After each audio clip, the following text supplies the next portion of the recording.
Hello and welcome to Saki Tech. So in today's video, I would like to share some secret iPad tips and tricks which I recently discovered that I'd like to share with you guys. Hopefully these will enhance your use of the iPad. And just so you know, you're looking at an iPad 4 here on the screen with iOS 6 running on it. These tips apply to iPad mini, iPad 2, and iPad 3 as well. So let's dive in and see what we got here. Okay, so the first thing I want to go over is where you can invert the whole color scheme of your iPad. So it's going to invert all the colors and going to give you a black theme. So you go into settings, okay, navigate to General, Accessibility, and just click on where it says invert colors, and boom, you've got a black theme. What happened here was the whole color scheme across the iPad was inverted. So wherever you look, you're going to see the negative of the actual color. So then you go back to that and you press on and we're back to normal. Okay, so if you want a different color scheme, a different theme, this is it. Now the second trick is where you can actually restrict people that have access to your iPad from accessing certain applications. So if you don't want your son to go to the internet, you can restrict the Safari application with a password protection. So let's go to settings, and in general, in the main menu, you go to restrictions on the top. You have to pick a passcode the first time you enter. Mine is already good to go, so I'm putting that in. And here you see a list of apps that you can turn on or off. So as you can see, Safari is off, and that means nobody can access it. Let's turn a couple more off. Turn the camera off, turn FaceTime, and turn Siri off. So nobody can use Siri anymore on this iPad. Okay? Turn the iTunes off too. Let's go to Home. And if you look at the home screen, you do not see Safari, so nobody can access that app.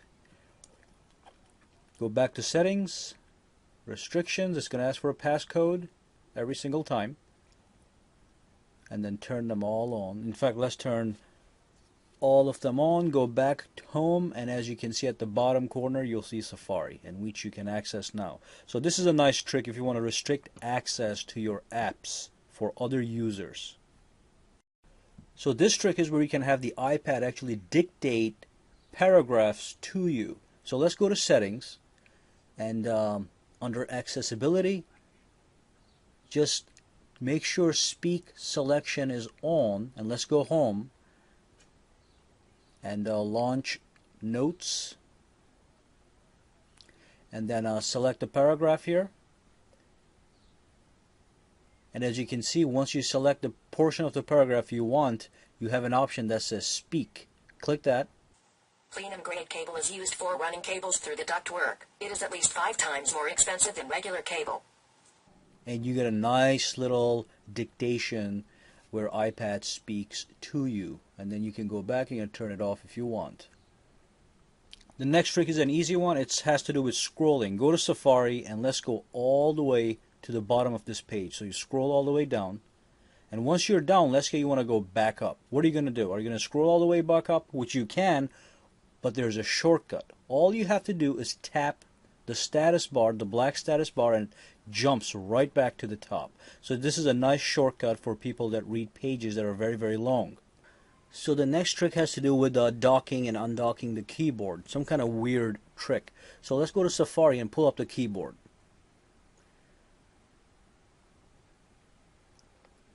Hold on 1 second. Okay, so there's a keyboard.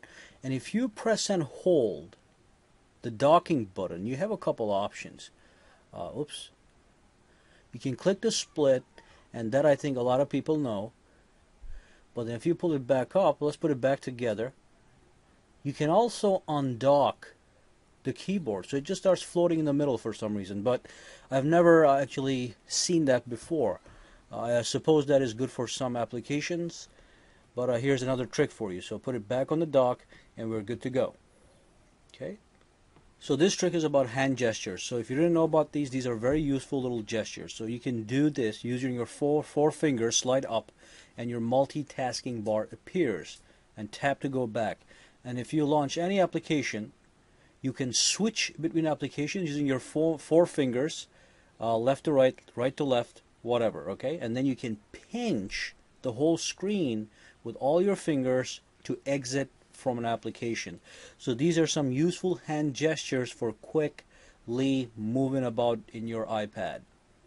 Okay, so the next trick is where you can actually increase the size of your text. So go to General, go to the main screen and Accessibility, and then at the top there it says Large Text. You can pick the size of your text. So if you exit and let's launch a Notes application, you'll see that the text is now magnified to the amount of times that you chose. So go back to the setting and you can increase the size. Go back over, and there you go. So that's bigger size for you. And then I don't like that, so I'm going to turn it off. But for people that have difficulty seeing text, this is the perfect method to increase the size. Okay, so we come to the final secret where you can actually create keyboard shortcuts for long phrases that you use over and over and over all the time. So let's demonstrate this to make you understand better. Go to Settings, and then in General, go to Keyboard. At the bottom, you'll see a place called Shortcuts. As you can see, ILU is assigned to I Love You, and OMW is assigned to On My Way. Let's make a brand new one.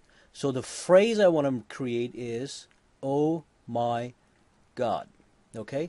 And I want to assign a shortcut to this saying OMG, and then click Save on the top. And then let's go out to the to an application. Let's go to Notepad and create a brand new note. And then when the keyboard comes up, when you type in OMG, you get a suggestion saying oh my God. Oops, that was the wrong one. So let's type in OMG one more time. You press space to fill it in automatically. Let's do the other ones that we just looked at. So let's do ILU, which is I love you. Press space, boom, it's right there. Okay, and let's do the other one. OMW, press space, boom, you got the whole thing right there. So you can go and create all these beautiful keyboard shortcuts for phrases that you use a lot, and you can use this in your text messages. So this is an excellent little tip for heavy texters. Alright, so we come to the end of this video. I've shown you, I think, 9 or 10 tips here that I think were not very widely known as the other tips and tricks. Thank you for watching this video. Subscribe to my channel for more videos. Give me a thumbs up if you like the video, and you can follow me on Facebook. You can follow me on Twitter for updates to come. And thank you again for watching this video. Have a good day now.